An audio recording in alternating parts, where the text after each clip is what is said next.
श्रीमा Shri Arvind online Shri Arvind पाठ्यचक्र रे योगदान करथुवा भाई बापा नमस्कार। आजिर आलोच्य विषय कालर प्रवाहरे परम प्रभु श्री अरविंद। कालर प्रवाहरे परम प्रभु श्री अरविंद प्रसंग रे आलोचना करने निमंते कटक तुलसीपुर निकटस्थ सेल्टर छकर बसंत भाई बसंत पट्टनायक को मु अनुरोध करुछि। बसंत भाई तांकर वक्तव्य प्रदान करंतु। करुणामयी माँ परम प्रभु श्री अरविंद आज ऑनलाइन पाठचक्र उपस्थित समस्त मातृ संतानगण समस्त अंतर विराजमान से आनंदमयी चैतन्यमयी सत्यमयी चरण कमल प्रणाम जनाई आज दिव्य आलोचना चक्र को आरंभ करवा जार विषय वस्तु हेउछि कालर प्रवाह परम प्रभु श्री अरविंद। यही आलोचनार दीटी दिगंत रही। प्रथमटी है परम प्रभु श्री अरविंदर धरावतरण तथ्य संबलित आध्यात्मिक कारण मान बा आध्यात्मिक रहस्य एवं द्वितीय दिगंतटी है मोर निजस्व दृष्टिभंगी से गुड़ उपस्थापन बा विश्लेषण। आमे जो परम कारुणिक विश्व वंदनीय प्रभु श्री अरविंद को गुरु रूपे वर्ण करिछु तांकर असल स्वरूप को बुझिबारे प्रयास करिबा। श्रीअरविंद कहउचंती from age to age in life after life we come down into the human body, do thy work and return to the home of delight. Now too we are born dedicated to thy work.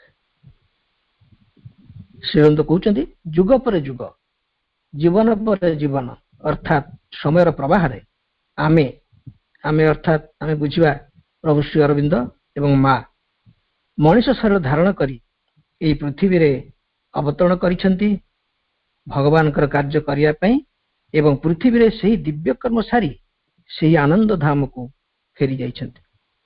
एबे मध्य प्रभु मां को निज सहित सम्मिलित करी कहउचंती एबे मध्य आमे जन्म ग्रहण करिछु सही दिव्य कार्य प्रति उत्सर्गीकृत होई। आमे जानू परम प्रभु श्री अरविंद स्थूल शरीर रे पंडित जी साधनाता रही मनुष्य समाज को दिव्य समाज में परिणत करने कार्य करुले स्थूल शरीर रही एवं मध्य सूक्ष्म शरीर रे से कार्य अब्याहत रही। माँ कहले since the beginning of the earth history Shri Aurobindo has always presided over the great earthly transformations under one form or another, one name or other. এই স্থূল পৃথিবীর ইতিহাসর আরম্ভ বা এই পৃথিবীর জন্মর আরম্ভରୁ परम प्रभु श्री अरविंद सबुबेले पृथ्वीर ଏହି विराट रूपांतर समय रे बा आम एमती बुझिबा पृथ्वीर युग संधि रे अनेक रूप रे एवं अनेक नाम रे उपस्थित अछंती बा प्रतिनिधित्व करिसंती। एई कथाटी को टिके गभीरतर भाव रे आम अनुध्यान करिबा श्री अरविंद मन मैंने प्रश्न आसो मन को पृथ्वीर क्यों समय क्यों रूप रे परम प्रभु श्री अरविंद आसीथिले अतीत रे यह को उपस्थापना करिबा खूब समस्या सापेक्ष एवं यह पई एक खूब निरंतर साधनार आवश्यकता रही। उपस्थापित करिबारे किछुटी तथ्य सम्मिलित कथा को जदि आम उपस्थापना करने आणबू तो दीर्घ समय लगे। केवल गोटे विषय को मुझे अवतरण करने चाहिए से आम बुझा उपलब्ध करवा आमर परम प्रभु श्री अरविंद को। परम प्रभु श्री अरविंद उज्ज्वल देवत्व को अनेक सिद्धगुरु जानी पारिथिले। तन्मध्यरु पश्चिम बंगर सिद्ध तंत्र गुरु बामाखेपा अन्यतम। एबे भी बामाखेपांकर पश्चिम बंगरे आश्रम रही। से बामाखेपांकु तांकर शिष्य माने थरे श्री अरविंद किए बोली पचारिले। ଏଇ କଥା ପଚାରିବାରୁ ବାମାକ୍ଷେପା ରାଗିଗଲେ, କ୍ରୋଧାନ୍ୱିତ ହେଲେ ଏବଂ ଶିଷ୍ୟଙ୍କୁ କହିଲେ, ତୁ ମୂର୍ଖ, ତୁ ଜାଣୁନା ସେ କିଏ? ସେ ଯୋଗୀଙ୍କର ନାମ ଉଚ୍ଚାରଣ କରିବାକୁ ତୁ ଯୋଗ୍ୟ ନୁହଁ। ଅନେକ କଥା, ଅନେକ ମୃଦୁ ଭର୍ତ୍ସନା ତାଙ୍କ ଶିଷ୍ୟମାନଙ୍କୁ କରିସାରିଲା ପରେ ବାମାକ୍ଷେପା କହିଲେ, ସେ ନିଜେ ଶ୍ରୀ ଅରବିନ୍ଦଙ୍କୁ ଅନେକ ଲୋକ ସକଳର ଊର୍ଦ୍ଧ୍ୱରେ ବ୍ରହ୍ମଲୋକ ଦିଗରେ ଗମନ କରିଥିବାର ଦେଖିଛନ୍ତି। ଏହି କଥାକୁ ବା ଏହି ଘଟଣାଟିକୁ ଯେତେବେଳେ ପରେ ଶ୍ରୀ ଅରବିନ୍ଦଙ୍କୁ ପଚରାଗଲା, ପ୍ରଭୁ ନିଜେ ଏହାର ସତ୍ୟତା ପ୍ରକାଶ କରିଥିଲେ ଏବଂ ସେ କହିଲେ ଯେ ତାଙ୍କର ବ୍ରହ୍ମଲୋକ ଦିଗର ଯାତ୍ରାକୁ ସେ ସିଦ୍ଧ ଯୋଗୀ ଦେଖିଛନ୍ତି, କିନ୍ତୁ ତାଙ୍କର ପ୍ରତ୍ୟାବର୍ତ୍ତନକୁ ସେ ଦେଖିନାହାନ୍ତି। ଅର୍ଥାତ୍ ବ୍ରହ୍ମଲୋକରୁ ଯେତେବେଳେ ଶ୍ରୀ ଅରବିନ୍ଦ ପ୍ରତ୍ୟାବର୍ତ୍ତନ କଲେ, ସେ ସମୟରେ ବୋଧ ହୁଏ ସେ ସିଦ୍ଧ ଯୋଗୀ ନଥିଲେ ବା ବ୍ରହ୍ମଲୋକର ପ୍ରତ୍ୟାବର୍ତ୍ତନର ସମୟର ଅବଧି ଭିତରେ ଯେଉଁ ସାଧନାର ପ୍ରୟୋଜନ, ସେଇ ଗୋଟେ ସ୍ଥିତିରେ ଲୋକର ସ୍ଥିତି, ସେଇ ଲୋକ ସକଳର ସ୍ଥିତି ରହିବାର ଯେଉଁ ସାମର୍ଥ୍ୟ, ସାଧନାର ସାମର୍ଥ୍ୟ ବୋଧ ହୁଏ ବାମାକ୍ଷେପାଙ୍କ ନଥିଲା। ତେଣୁ ସେଇ ସମୟ ଅତିକ୍ରାନ୍ତ ହେବାର ପୂର୍ବରୁ ସେ ଚାଲି ଯାଇଥିଲେ, ଯାହାଫଳରେ କି ସେ ପ୍ରତ୍ୟାବର୍ତ୍ତନକୁ ଦେଖିପାରିନାହାନ୍ତି। ଏହା ତାତ୍ପର୍ଯ୍ୟ ହେଲା, ପୂର୍ବରୁ ଅନେକ ମୁନି ଋଷି ଯେଉଁମାନେ ବ୍ରହ୍ମଲୋକକୁ ଯାଉଥିଲେ, ସେଠାରେ ତାଙ୍କ ସତ୍ତା ଲୀନ ହୋଇଯାଉଥିଲା ବା ସେମାନେ ନିର୍ବାଣ ପ୍ରାପ୍ତ ହେଉଥିଲେ ଏବଂ ପୁଣି ସେ ବ୍ରହ୍ମଲୋକରୁ ଫେରିବାକୁ ଚାହୁଁନଥିଲେ। କିନ୍ତୁ ପରମ ପ୍ରଭୁ ଶ୍ରୀ ଅରବିନ୍ଦ ସେ ମହାନ ଉପଲବ୍ଧିରେ ପ୍ରଲୋଭିତ ନ ହୋଇ ସମଗ୍ର ମାନବ ଜାତିର କଲ୍ୟାଣ ପାଇଁ, ଉତ୍ଥାନ ପାଇଁ ପୁନର୍ବାର ଏହି ପୃଥିବୀକୁ ଫେରି ଆସିଲେ। ତେବେ ଆଜିର ଆଲୋଚନାଟିକୁ ଆମେ ଜାଣିଥିବା ଆମର ପରମ ପ୍ରଭୁଙ୍କ ସମୟ, ଯେଉଁ ସମୟରେ ପରମ ପ୍ରଭୁ ଜନ୍ମଗ୍ରହଣ କରିଥିଲେ, ସେହି ସମୟର ଅର୍ଥାତ୍ 18ଶ ଶତାବ୍ଦୀ ବା 18th ସେଞ୍ଚୁରୀ ସମୟରେ ଏହି ପୃଥିବୀର ଭୌତିକ ଓ ବୌଦ୍ଧିକ ପରିସ୍ଥିତି କ'ଣ ଥିଲା, କୋଉ କୋଉ ବ୍ୟକ୍ତିତ୍ୱଙ୍କ ଦ୍ୱାରା ଜ୍ଞାନଦୀପ୍ତ ହେଇକରି ପୃଥିବୀ ସେ ସମୟରେ କିଛି ବ୍ୟକ୍ତି ଯାହା ତାଙ୍କ ତଥ୍ୟ ଦେଇଥିଲେ, ତାହା ପୃଥିବୀବାସୀଙ୍କୁ ଆନ୍ଦୋଳିତ କରିଥିଲା। ସେଇ ତତ୍କାଳୀନ ଜ୍ଞାନୀ ବ୍ୟକ୍ତିଙ୍କ ଭିତରେ ଜଣେ ଥିଲେ ଚାର୍ଲସ ଡାରୱିନ୍। ତାଙ୍କର ଜନ୍ମ 1809 ଏବଂ ସେ 1882ରେ ଦେହତ୍ୟାଗ କଲେ। ସେ ଥିଲେ ଜଣେ ନ୍ୟାଚୁରାଲିଷ୍ଟ ବା ବାୟୋଲୋଜିଷ୍ଟ, ପ୍ରକୃତିବିଦ ବା ପ୍ରାଣୀ ବିଜ୍ଞାନୀ। ସେ 1859ରେ origin of species by means of natural selection ବୋଲି ଗୋଟେ ବହିଟେ ଲେଖିଲେ ଏବଂ ତା ଦେହରେ ବର୍ଣ୍ଣନା କଲେ ମଣିଷର ବିବର୍ତ୍ତନ କଥା। ଏମିବା ବା ଏକକୋଷୀ ପ୍ରାଣୀରୁ ମନୁଷ୍ୟ ପର୍ଯ୍ୟନ୍ତ ଯେଉଁ ପ୍ରାକୃତିକ ନିୟମରେ ବିବର୍ତ୍ତନ ଧାରାରେ ମଣିଷ ଚାଲିଛି, ତାକୁ ଉପସ୍ଥାପିତ କଲେ। ସେଥିରେ ବି ସେଠି କ୍ରିଟିସିଜିମ୍ ଆସିଲା, ତାଙ୍କୁ ଅନେକ ତାଙ୍କୁ ବିରୋଧ କଲେ ଏଇଥିପାଇଁ ଯେ ସେ ଲେଖିଲେ ମାଙ୍କଡ଼ରୁ ମନୁଷ୍ୟଟି ତ ହେଲା, କିନ୍ତୁ ମାଙ୍କଡ଼ରୁ ମନୁଷ୍ୟ ଭିତରେ ଯେଉଁ ଆଉ କିଛି କିଛି ମଧ୍ୟବର୍ତ୍ତୀ କାଳୀନ ଜୀବ ବା ମନୁଷ୍ୟ ଆସିଲେ ଯେଉଁଭଳି ରୂପରେ, ସେଗୁଡ଼ିକର ବର୍ଣ୍ଣନା ଥିଲା ଏବଂ ମନୁଷ୍ୟ ପରେ ଆଉ କୋଉ ଜୀବ ଆସିବ ସେ ଉପରେ ସେ ବିସ୍ତୃତ କିଛି ବିବରଣୀ ଦେଇପାରିଲେ ନାହିଁ। ସେ ଖାଲି କହିଲେ ପ୍ରାକୃତିକ ନିୟମ ଅନୁସାରେ ମନୁଷ୍ୟ ପରେ ଆଉ ଗୋଟେ ଜୀବ ଆସିପାରେ, କିନ୍ତୁ ଯାହା ହେଲେ ବି ଯେହେତୁ ତା ପ୍ରଥମ କରି ବିବର୍ତ୍ତନବାଦ ଉପରେ ସେଇ ତାଙ୍କର ଥିଓରି ପ୍ରତିଷ୍ଠିତ ଥିଲା, କିଛି ବର୍ଷ ଧରି ତା ବଳବତ୍ତର ରହିଲା ଏବଂ ଇଏ ଗୋଟେ ବିବର୍ତ୍ତନର ନିୟାମକ ବା ବିବର୍ତ୍ତନର ସୂତ୍ରଧର ଭାବେ ଚାର୍ଲସ ଡାରୱିନ୍ ପ୍ରସିଦ୍ଧି ଲାଭ କଲେ। 1844ରେ ଆଉ ଜଣେ ଫ୍ରେଞ୍ଚ ଫିଲୋସଫର, ଫରାସୀ ଦାର୍ଶନିକ, ଯାହାଙ୍କ ନାଁ ଫ୍ରେଡରିକ୍ ନିତ୍ସେ, ସେ 1844ରେ ଜନ୍ମଗ୍ରହଣ କଲେ ଏବଂ 1900ରେ ତ୍ୟାଗ କଲେ। ସେ ଗୋଟେ ପ୍ରସିଦ୍ଧ ବହି ଲେଖିଲେ। ସେ ବହିଟି ନାମ ହେଲା ଦସ୍ ସ୍ପୋକ୍ ଜରାଥୁସ୍ତ୍ର। ଏହା ଏକ ଫିଲୋସଫିକାଲ ନଭେଲ, ଦାର୍ଶନିକ ଉପନ୍ୟାସ, ଯେଉଁଥିରେ सी गॉड इज डेड बोली कहले भगवान को विश्वास करुनथिले भगवान सत्तार किसी आवश्यकता नहीं मनीष को अतिक्रम कर आउ गोटे ओभरमैन आसीबो अति मानव आसीबो किंतु सी जेहेतु ईश्वर विश्वास करुनथिले तांक मतरे केतेक निर्वाचित मनीषंकर महासंकल्प उद्यम फल ये अति मानव आसीबो ये मध्यवर्ती मनीष माने एक असाधारण शक्ति क्षमतार अधिकारी होई से शक्ति और क्षमताधिकार प्रवृत्ति भविष्यत वंशधर को सृष्टि करेंगे एवं तांकर कल्पित अति मानव ईश्वर स्थान अधिकार करिवो एवं से आकृति प्रकृति रे प्राय एक दुर्दांत प्राणवत आसुरिक शक्ति नहीं अवतीर्ण हो ये फ्रेडरिक नित्सेंकर परिकल्पित अति मानव ये उपपाद्य भी पृथ्वीवासी हतचकित हेले एक नुआ कथा मनीष पर आ गोटे अति मानव आसीबो दुईटी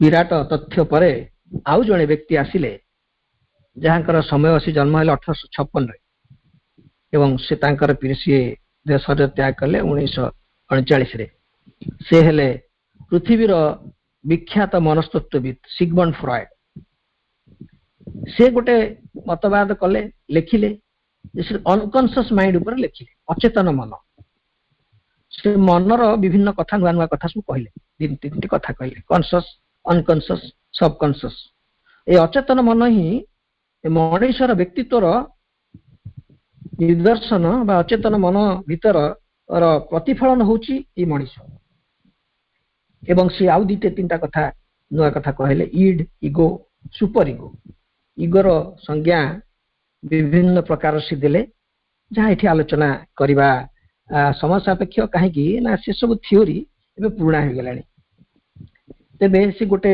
बड़ कथा कले नुआ थियोरी गोटे देले सेटा साइको एनालिसिस थियोरी मनुष्यर स्वप्न को से एनालाइज करी स्वप्न को विश्लेषण करी अनेक मानसिक रोगी बा मन मानसिक विकलांग बा मेंटल हेल्थ आम जोड़ा कहवा मानसिक स्वास्थ्य रोगी को से सुस्थ कले ताकर से साइको एनालिसिस दला यह बहुत दिन धर रहिला किंतु आमे एई तीन जनकर व्यक्तित्व को छड़ा अनेक आहुरी विशिष्ट व्यक्ति आस्थिले सही समय रे किंतु श्री अरविंदर जन्मर 3-4 वर्ष परे अल्बर्ट आइंस्टाइन जन्मग्रहण कले इठी आमर आलोच्यर विषय हला यही जो तीन जन विशाल व्यक्तित्व पृथ्वीर बौद्धिक अवस्था आलोड़न सृष्टि करथिले एवं ता परवर्ती पर्याय रे आले देखिबा से जो समय रे श्री अरविंद जन्मग्रहण करे ठीक से समय रे भारत रे क्वीन एलिजाबेथ रानी विक्टोरिया भारतर सामग्री हेबा पई निजको प्रस्तुत करथिले एवं अपर पक्षरे आफ्रिका महादेश एक अंधकारच्छन्न अवस्था थिला एवं दासत्व प्रभाव रे थिला किंतु विशेष भाव रे यूरोप भूखंड एक गौरवमय अवस्था रे थिला ये पृथ्वीर दुईटी अवस्था एक मध्यवर्ती सोपान रे मनुष्य समाज बा सभ्यता गति करुथिला बेले सेही समय रे 1872 मसीहा अगस्त 15 तारिख रे परम प्रभु श्री अरविंद ए पृथ्वीर समग्र मानव जाति को एक नूतन मंत्र अभिमंत्रित करने को धरावतरण कले बोध भी सर्वोच्च प्रभु देखिले ये जो मनुष्य माने एक अर्ध ज्ञान दे ये विश्ववासी को विभ्रांति करुथिले जार शेष परिणति विषय रे किछि से माने कहि पार नाहंती तो एक संपूर्ण ज्ञान देवा पई परम प्रभु कर धरावतरण घटिला माँ कहते what Shri Aurobindo represents the history of the earth spiritual progress is not a teaching not even a revelation it is a mighty action state from the supreme तो यही सब तथ्य को भूल प्रमाणित करने एक पूर्ण ज्ञान देवाई विवर्तन उपरे, अति मानव तत्व उपरे एवं मनर विभिन्न सोपान गुड़िक उपरे पूर्ण ज्ञान देवा परम प्रभुंकर आविर्भाव है। तेणु एमती आम बुझा पृथ्वी आध्यात्मिक प्रगतिर इतिहास रे श्री अरविंद जहाँ प्रतिनिधित्व करती यह एक शिक्षा नुहे, यह एक अभिव्यक्ति भी नुहे, यह सर्वोच्च परम ठारू निश्चित एक शक्तिशाली कार्य, ए mighty action straight from the सीधा सड़क कहले परम प्रभु अवतार ग्रहण करी एक नूतन ज्ञान देवा पृथ्वी रे जन्म ग्रहण कले। इठी मां को पचरा जाइथिला, मां 4 सेप्टेम्बर 1957 रे उल्लेख करथिले जे यह होची श्री अरविंद जन्म होची एन इटरनल बर्थ। मां प्रकृतरे मु यार ओडिया रे आखरिक अर्थ आपन को पाखे रखा चाहूँ, कारण मां जहाँ इंग्राजी रे कहले ताको हृदयंगम करिया पई एक स्थिर मस्तिष्क एवं समय सापेक्ष कार्य ताको माने से इंग्राजी शब्द गुड़ी को मां को मुखनिष्ठ शब्द शक्ति तो बुझा प्रयास करें। तो माँ कहले चेतनार क्रमोत्तर 4टी भूमि वाक्य चारि विभिन्न प्रकार बुझीपर शाश्वत जन्म शारीरिक भूमि से जन्म ग्रहण परिणाम पृथ्वी लगी एक शाश्वत महत्व घटना भी रहिबो। मानसिक भूमि रे विश्व इतिहास रे एई जन्म ग्रहण एक शाश्वत स्मरण वस्तु रही। चैत्य भूमि रे धरणी पृष्ठ रे एई जन्म ग्रहण जुग जुग धरी शाश्वत काल लगी बारंबार लगी। आध्यात्मिक भूमि रे यह पृथ्वी पृष्ठ रे परम शाश्वत सत्तांकर भूमिष्ठ होगा बुझाइब। तेणु इटरनल बर्थ शाश्वत जन्म को मां 4 प्रकार स्थिति रे पृथ्वी पृष्ठ रे तांकर अवतरण को बुझिया पई हमको बुझेदेले। समय प्रभाव को टिके आमे आगे नबा। अर्थात श्री अरविंद को जतले 7 वर्ष से समय रे तांकर पिता श्री अरविंदन का नाम आगे विदेशी नाम संजोग करी तांको इंग्लैंड पठाई देले पाश्चात्य शिक्षा पाई। 7 वर्षर बालक the world is in the presence of a stranger child who grew up altogether independent of the influence of family, nation and tradition, a free genius. पृथ्वी सम्मुख रे एक 7 वर्षर बालक, एक 7 वर्षर विस्मय बालक छिड़ा हुई थिले परिवार, जाति, संस्कृति प्रभाव मुक्त हुई बा सभ्यता, भारतीय सभ्यता, भारतर देश परिवार प्रभाव मुक्त एक बालक पृथ्वी पृष्ठ दंडायमान। एठी सतप्रेम कहते the first lesson that Sri Aurobindo gives us is perhaps just this lesson of liberty. तेणु 7 वर्षर बालक प्रभु श्री अरविंद सबू मुक्त होते, सब प्रभाव मुक्त होते, सबु बंधन मुक्त मुक्त आत्मा। यह हमको एक मुक्त आत्मार शिक्षा दिए। एबे आमे श्री अरविंद इंग्लैंड शिक्षा वर्ष गुड़ी अनुध्यान करने जावा ना। तेबे यही प्रसंग रे आज प्रसंग रे सबुठु विशेष भाव में जहाँ अनेक वर्ष धरी मते आंदोलित करुला श्री अरविंदर फेरिबार वर्षटी सब बेले मते किपरि भाव में गोटे संशय द्वंद्व आनी दूला जे 1893 मसीहाटी कौन, जो वर्ष फेब्रुआरी मास 1893 श्री अरविंद भारत आसिले एवं मे 1893 स्वामी विवेकानंद अमेरिका गले एवं तांकर सेप्टेम्बर मासर चिकागो वक्तृता माले समग्र विश्व को सनातन धर्मर दिग्दर्शन देले। तेबे एई वर्षटी एमिति गोटे आध्यात्मिक संजोग वर्ष भाव जेतेबेले चिंता करूथुलु ए प्रसंग को आमे परे जिबा। सेठी स्वामी विवेकानंद सनातन धर्म कौन थिला एवं श्री अरविंदंकर आलिपुर कारागार मुक्त हला परे उत्तरपड़ा अभिभाषण रे तांकर सनातन धर्मर वार्ता कौन थिला। एठी श्री अरविंद जेते 1893 भारत फेरिले से 12 वर्ष काल बरोदारे समय कटाइले। 1905 से भारतर स्वाधीनता एवं बंगभंग आंदोलन डाकरा स्वतःप्रेरित होई कलिकता चली आसिले। कलिकता रे दुईटी देश प्रतिज्ञा वंदे मातरम एवं जुगान्तर माध्यम देशर युव समाज को ब्रिटिश विरोधी स्वाधीनता संग्राम ब्रिटिश विरोधी कार्य एवं देशद्रोह कार्य कारावरण करिया पड़िला। कथा जानते सेही श्रीरविंद निजे उत्तर प्रदेश लिखिछंती तांकर केस लड़िया पे जो वकील को नियोजित करा हठात से बदली गले। अर्थात देशबंधु चित्तरंजन समय प्रवाह रे हठात श्री अरविंद केस लड़िया को आसिले भगवत प्रेरणा रे भगवत जंत्र हुए।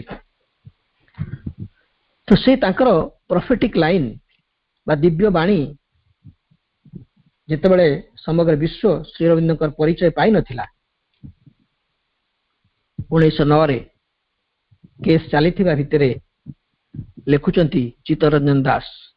Long after this controversy is hushed in silence, long after this turmoil, this agitation ceases, long after he is dead and gone, he will be looked upon as the poet of patriotism, as the prophet of nationalism and the lover of humanity. Long after he is dead and gone, his words will be echoed and re-echoed not only in India but across distant seas and lands.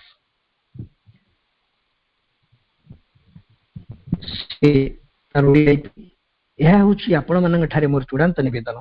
Chittaranjan Das कहते नीरवता मध्य बद स्तब्ध हो जबार दीर्घ दिन पर अर्थात जो भारत स्वाधीनता जो चली चारिआडे आंदोलन उत्तेजना यह विक्षोभ एवं उत्तेजना स्थिर निश्चल होबार बहुत दिन तांकर देहवसान एवं पृथ्वी विदाय नेबार अनेक वर्ष पर से देश प्रेम कमी पोएट ऑफ पैट्रियटिज्म जातीयतावाद वार्तावह प्रॉफिट ऑफ नेशनलिज्म एवं मानव जातिर प्रेमिक भाव सर्वत विदाय ने अंत महान बाणी भारत भूमि नुहे समुद्र और भूभाग को अतिक्रम कर सर्वत्र ध्वनित एवं प्रतिध्वनित हो उठुव।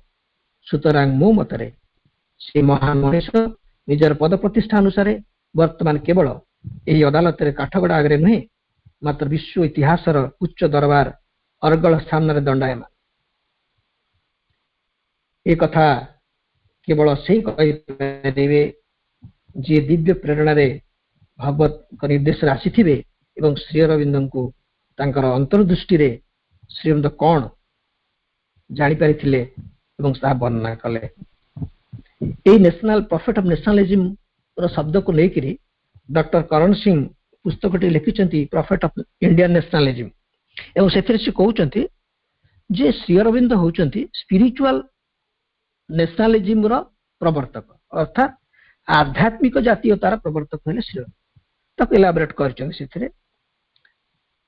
को आम जीवानी एक विशेष समय आवश्यकता दरकार करे कि से पुस्तकटी prophet of Indian nationalism doctor Karan Singh पुस्तक रे स्वर्गत जवाहरलाल नेहरू से समय प्रधानमंत्री लिखिले जे 1905 और 1910 रही संक्षिप्त कालखंड रे ही तांकर सक्रिय राजनीतिक जीवन सीमित थिला।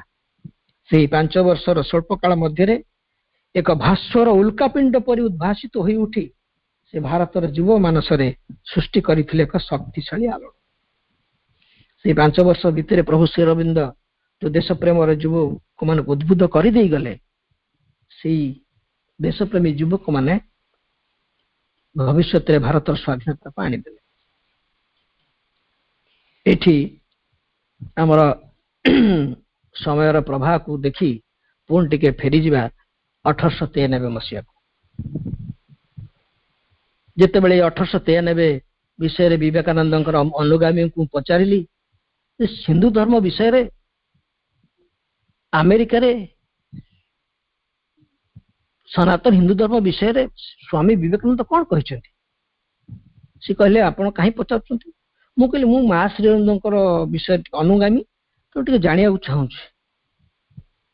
ना आपण 19 सेप्टेम्बर स्पीच टी पढ़े आमे तो उत्तरपड़ा अभिभाषण को कोट करुछु।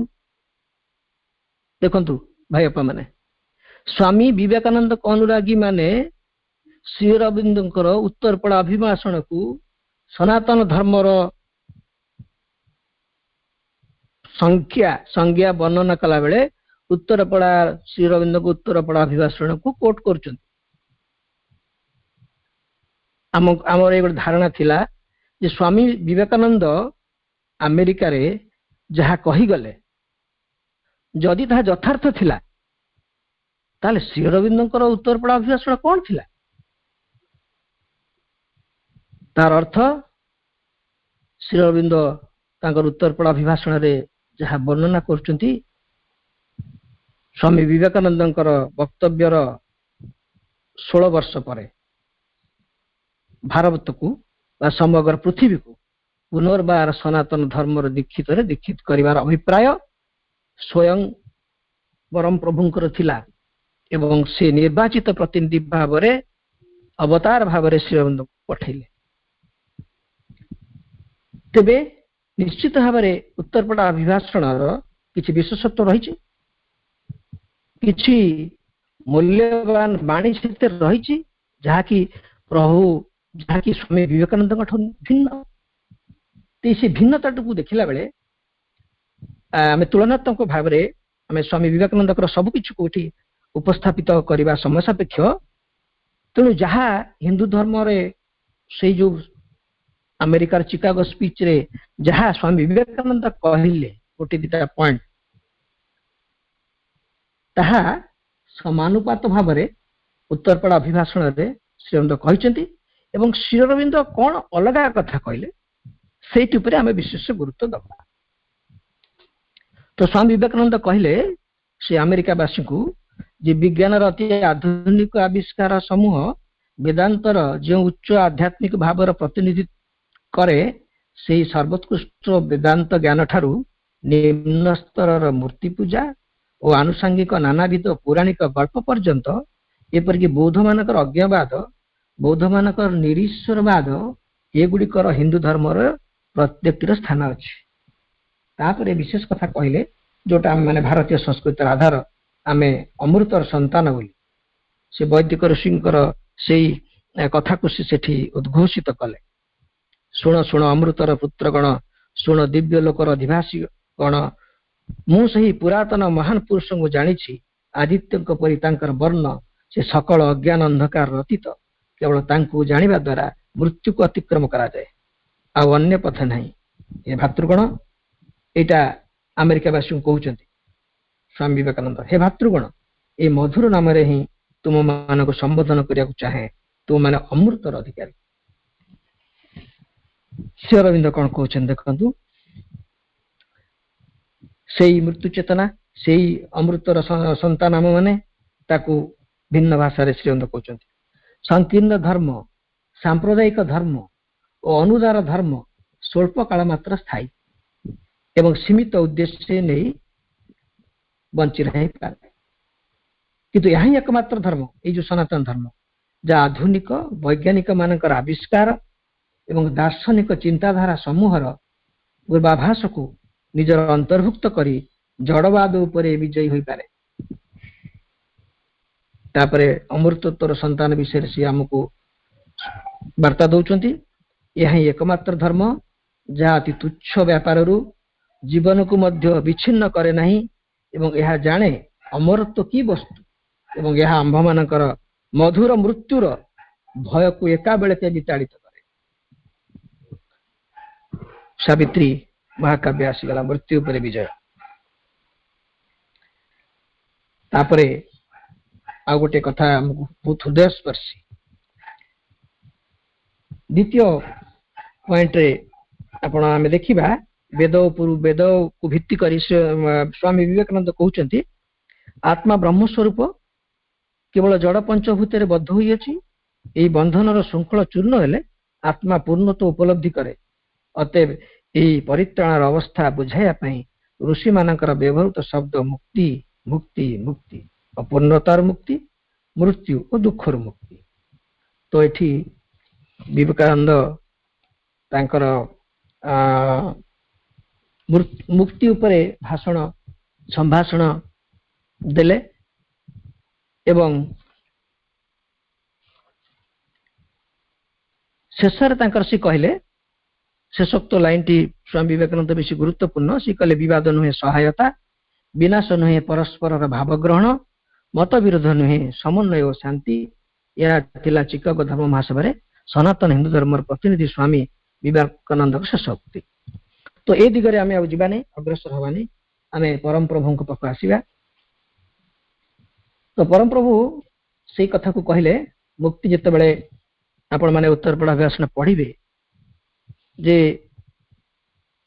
ପରମ ପ୍ରଭୁଙ୍କୁ ସର୍ବୋଚ୍ଚ ଶିଖରରୁ ଗୀତାଟିଏ ଧରାଇ ଦିଆଗଲା, ମୋ ହାତରେ ଗୀତାଟିଏ ଧରାଇ ଦିଆଗଲା ବୋଲି ଶ୍ରୀ ଅରବିନ୍ଦ ଉତ୍ତରପଡ଼ା ଭାଷଣରେ ଲେଖିଛନ୍ତି। ଅର୍ଥ ସାମଗ୍ରିକ ଭାବରେ ସେ ଗୀତାକୁ ଆତ୍ମସ୍ଥ କରିଦେଲେ। ସେଇଠି ସେଇ କାରାଗାରରେ କୃଷ୍ଣଙ୍କର ପ୍ରତ୍ୟକ୍ଷ ସାନ୍ନିଧ୍ୟ ପାଇ ସେ ସମଗ୍ର ଗୀତାକୁ ନିଜ ଭିତରେ ଆତ୍ମସ୍ଥ କରିଦେଲେ। ତାପରେ ବି ତାଙ୍କର ଦେଖନ୍ତୁ କି ଦେଶ ପ୍ରୀତି, କି ଦରଦ ତାଙ୍କର ଦେଶର ଭାଇ ଭଉଣୀଙ୍କ ପାଇଁ। ସେ କହୁଛନ୍ତି, ଏହା ହେଉଛି ତାଙ୍କ ଭିତରେ ଇଣ୍ଟରାକ୍ସନ ସେ ସର୍ବୋଚ୍ଚ ସତ୍ତାଙ୍କ ସହିତ ଶ୍ରୀ ଅରବିନ୍ଦଙ୍କର କାରାଗାର ଭିତରେ କଥାବାର୍ତ୍ତା। ମୁଁ ମୁକ୍ତି ଚାହୁଁନାହିଁ, ମୁଁ ଚାହେଁ ମୋର ପରମ ପ୍ରିୟ ଏହି ଜାତି ସକାଶେ ମୁଁ ବଞ୍ଚି ରହେ ଓ କାର୍ଯ୍ୟ କରେ, ଯେପରି ଜାତି ସକାଶେ ମୋର ଜୀବନ ଉତ୍ସର୍ଗ କରିପାରେ। ମୁଁ କେବଳ ଚାହେଁ ଏହି ଜାତିକୁ ଉଠାଇବାର ଶକ୍ତି ମୋତେ ଦିଅ। ଭାଇ ଭଉଣୀ ମାନେ ଦେଖନ୍ତୁ, ଶ୍ରୀଅରବିନ୍ଦ କଣ ଚାହୁଁଛନ୍ତି ଆମ ପାଇଁ। ତାଙ୍କୁ ପୁଣି ସେଇଠୁ ସେ ବାଣୀରୁ ଆସିଛି ପ୍ରେରଣା। ସେ ବାଣୀ ତାଙ୍କୁ କହୁଛନ୍ତି, ସେଇ ଧର୍ମ ଯାହା ମାନବ ଜାତିର ମୁକ୍ତି ସକାଶେ ପୁରା କାଳରୁ ଏହି ଉପଦ୍ୱୀପରେ ଲାଳିତ ପାଳିତ ହୋଇ ଆସିଛି, ସେଇ ଧର୍ମକୁ ପ୍ରଦାନ କରିବା ସକାଶେ ହିଁ ଭାରତର ଆଜି ଉତ୍ଥାନ ହୋଇଛି। ତାହା ପାଖରେ ଥିବା ଶାଶ୍ୱତ ଜ୍ୟୋତିକୁ ଜଗତରେ ବିକୀର୍ଣ୍ଣ କରିବ ବୋଲି ତାହାର ଉତ୍ଥାନ ହୋଇଛି। ଭାରତ ଚିରଦିନ ବଞ୍ଚି ରହିଛି ବିଶ୍ୱ ମାନବଙ୍କ ସକାଶେ, ନିଜ ସକାଶେ ନୁହେଁ। ଆଉ ଆଜି ତାକୁ ବଡ଼ ହେବାକୁ ହେବ। ତା ମଧ୍ୟ ବିଶ୍ୱ ମାନବ ସମାଜ ପାଇଁ, ନିଜ ପାଇଁ ନୁହେଁ। ତୁ ଆମ୍ଭଠାରୁ, ଏଇଟା ଶ୍ରୀ ଅରବିନ୍ଦଙ୍କୁ ଦୈବୀ ବାଣୀ ହଉଛି, ତୁ ଆମ୍ଭଠାରୁ କି ଶକ୍ତି ପାଇଅଛୁ ଏ ଜାତିକୁ ଗୋଟେ ବାଣୀ ଶୁଣେଇବାକୁ, ଯେଉଁ ବାଣୀ ସେମାନଙ୍କୁ ଉଠିବାରେ ସାହାଯ୍ୟ କରିବ। ଅତଃପର ଭଗବାନ ଏହି ବାଣୀ ମତେ ଦେଲେ। ଶ୍ରୀ ଅରବିନ୍ଦ କହୁଛନ୍ତି, ଶ୍ରୀ ଅରବିନ୍ଦଙ୍କର ଶେଷ ପରିବର୍ତ୍ତନ ଯେମିତି ଆମେ ସାବିତ୍ରୀ ଦେଖିବା ଗୋଟେ ବିଜୟ, ଯମଙ୍କ ସହିତ ସାବିତ୍ରୀଙ୍କର ବାର୍ତ୍ତାଳାପରେ ମୃତ୍ୟୁ ଉପରେ ବିଜୟ। ଶେଷରେ ସେହି ଦୈବୀ ବାଣୀ ବା ସେ ଦୈବ ଉତ୍ସରୁ ସର୍ବୋଚ୍ଚ ଶିଖରରୁ ଯୋଉ ବାଣୀ ଆସିଥିଲା, ସେଥିରେ ପ୍ରଭାବିତ ହେଲେ ପ୍ରଭୁ ଶ୍ରୀ ଅରବିନ୍ଦ। ତାଙ୍କର ଏକ ବିଶାଳ ପରିବର୍ତ୍ତନ ହେଲା। ଏବଂ ଶେଷ ପାରାଗ୍ରାଫରେ ସେ କହୁଛନ୍ତି, ତାଙ୍କର ଏଇ ଯୋଉ ଜାଣିଗଲେ ସେ ନିହାତି ଏଇ ଭାରତ ସ୍ୱାଧୀନ ହେବ। ଏବଂ ସେ ଯୋଉ କଥା ସନାତନ ଧର୍ମର ବୁଝିଲେ, ସନାତନ ଧର୍ମର ପ୍ରକୃତ ଅର୍ଥ କଣ ତାକୁ ବ୍ୟାଖ୍ୟା କଲେ। ସେ କହିଲେ, ଏହି ଆନ୍ଦୋଳନ ଏକ ରାଜନୈତିକ ଆନ୍ଦୋଳନ ନୁହେଁ, ଏହା ଗୋଟିଏ ଧର୍ମ, ଗୋଟିଏ ବିଶ୍ୱାସ, ଗୋଟିଏ ନିଷ୍ଠା। ମୁଁ ପୁନର୍ବାର ଆଜି ସେଇ କଥା କହୁଛି, କିନ୍ତୁ ଅନ୍ୟ ପ୍ରକାରରେ, ଏକ ଅନ୍ୟ ଭାବରେ। ମୁଁ ଏହା କହୁନାହିଁ ଯେ ଜାତୀୟତା ଗୋଟିଏ ଧର୍ମ, गोटे विश्वास गोटे निष्ठा आम मान पाखे सनातन धर्म ही हूँ जातीयता। ये हिंदू जाति जन्म होता सनातन धर्म सकाशे ताहा संगे ये जातिर उत्थान हुए और वृद्धि हुए। जिते बेले सनातन धर्म अधपतन घटे से जातिर मध्य अधपतन हुए एवं सनातन धर्म ध्वंस संभव हुए ताहले ताहा संगे जाति मध्य ध्वंस हो। सनातन धर्म यह ही जातीयता। यह हूँ से ही बाणी जहाँ तुम मान को शुणा बोली श्री अरविंद कही ये उत्तर पड़ार अभिभाषण शेष कले। आम ये देखा कालर जड़े परम देशभक्त परिवर्तन है। ये पृथ्वी खंडरे एक महायोगी आविर्भाव पूर्व प्रस्तुति आरंभ है। आम मैंने ये बुझा परम प्रभु श्री अरविंद जन्म पुनर्बार सनातन धर्म उत्थान उद्दिष्ट जहाँ से भगवान द्वारा प्रेरित होते गीतार से श्लोक को मुझे एक आधार भाव सम्मुख को आने को चाहूँगी। भगवद गीता चतुर्थ अध्याय 7 नंबर श्लोक जहाँ कहुई यदा यदा हि धर्मस्य ग्लानिर्भवति भारत अभ्युत्थानम् अधर्मस्य तदात्मनं सृजाम्यहम् परित्राणाय साधूनां विनाशाय च दुष्कृतां धर्म संस्थापनार्थाय संभवामि जुगे जुगे। अवतार ग्रहण करी श्री अरविंद आसिले धर्म संस्थापना पाई सनातन धर्म प्रतिष्ठा पाई। हिटलर आहरी अनेक आसुरिक शक्ति से सत्ता मान को विलोप करिया पाई टीवी कपाड़ी छात्री जोगी जोगानंद अनेक ऋषि को ज्ञानदीप्त करिया पाई एवं सर्वोपरि ए समग्र मानव जाति को दिव्य मानवत्व रे परिणत करिया पाई श्री अरविंद जन्म। माँ कहते Sri Aurobindo is an emanation of the supreme who came on earth to announce the manifestation of a new race and a new world the supramental. तेणु से परम प्रभुंकर ये होचंती अवतार श्री अरविंद एक अति मानसिक जाति और जगतर अभिव्यक्ति घटिब यह घोषणा करने को से परम प्रभुंकर विभूति भाव अवतार भाव ए पृथ्वी को आसिले। मोर भाई उपा मान को विनम्र अनुरोध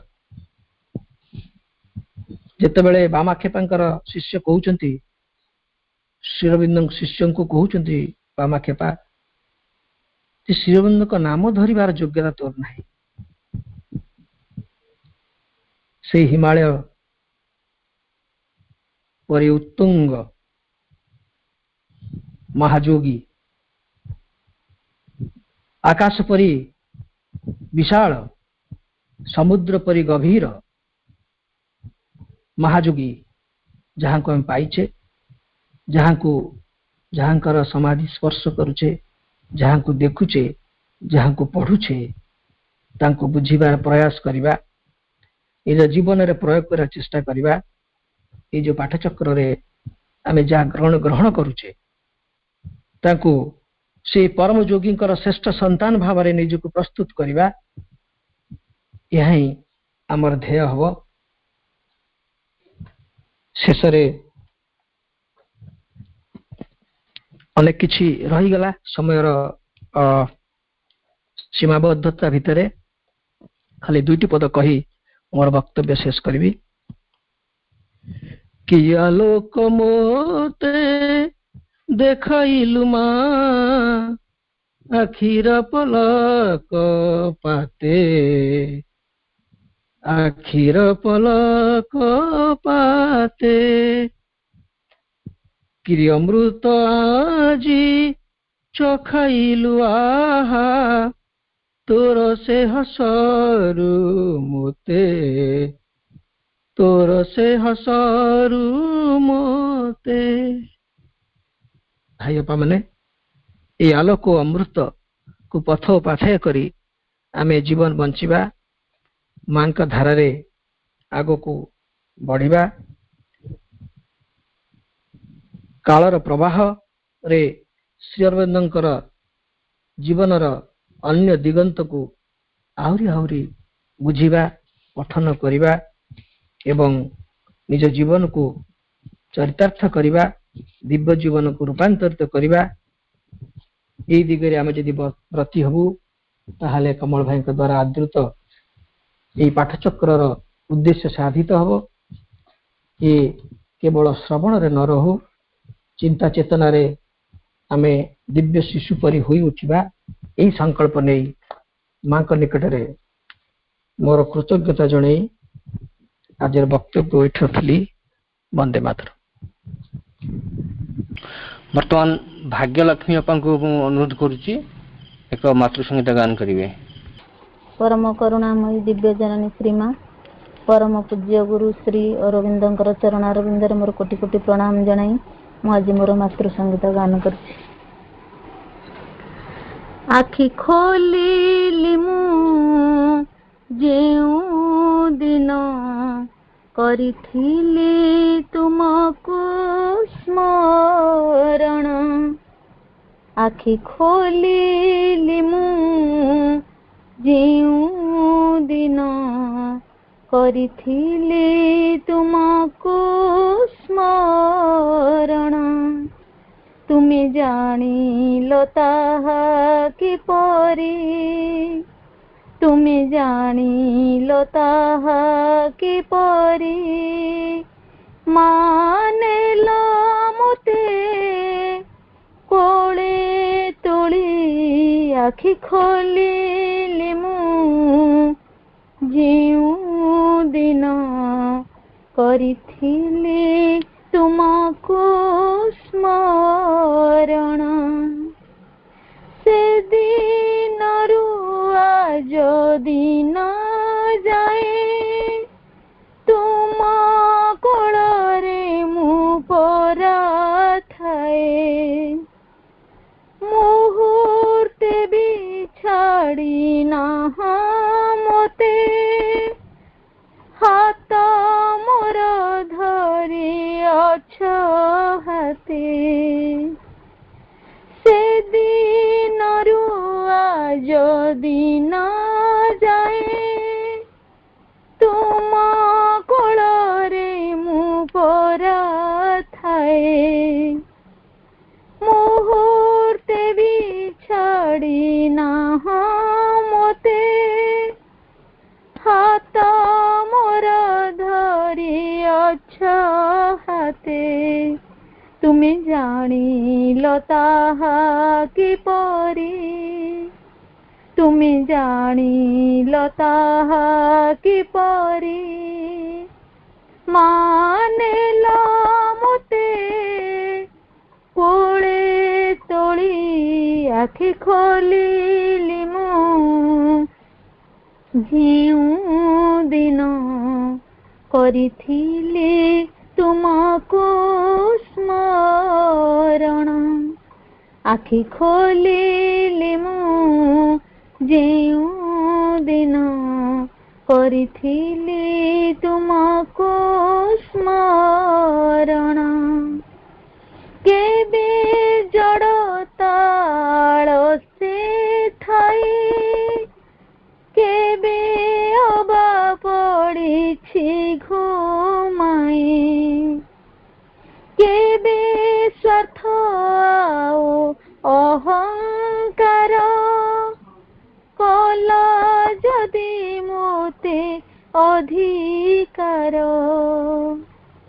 केबे जड़ताल से थाई केबे अबा पड़ी घुमाई केबे स्वार्थ आओ अहंकार कला जदि मोते अधिकार तुमे जानिलो ताहा किपरि तुमे जानिलो ताहा किपरि मानेलो मोते कोळे तोळी आखि खोलिली मु जेउ दिन କରିଥିଲି ତୁମକୁ ସ୍ମରଣ।